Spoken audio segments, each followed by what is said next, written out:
Počkaj, prestaň repovať. Pozri sa, vznikla nová sekta. Halus, a aké sú podmienky? 50 000 minút na Spotify v repe.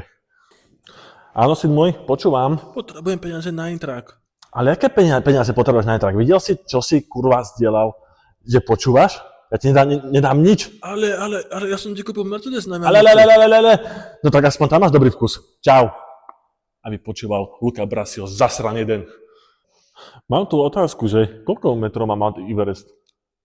Čo ja viem, 6-7 meters? Ale jakých 6-7 metrov, že si úplne retardovaná? A kto ho postavil? Bombardilo, krokodilo? Ale že vieš, koľko máš minút na Spotify v repe. Pozri, tu je do Thajska letenky a za sa ako dobrú cenu. Ale s prestupom. Kde sa akože prestupuje? V Komárne? Počkaj, babka mi volá. Áno, babi? No jasné, ja ti kľudne zoberiem 13. dôchodok. Ja ti ho prevezmem, len mi povedz, že aký si mal obľúbený album. Podľa toho. Na Zurich, a tebe koľko trvala tá operácia inak?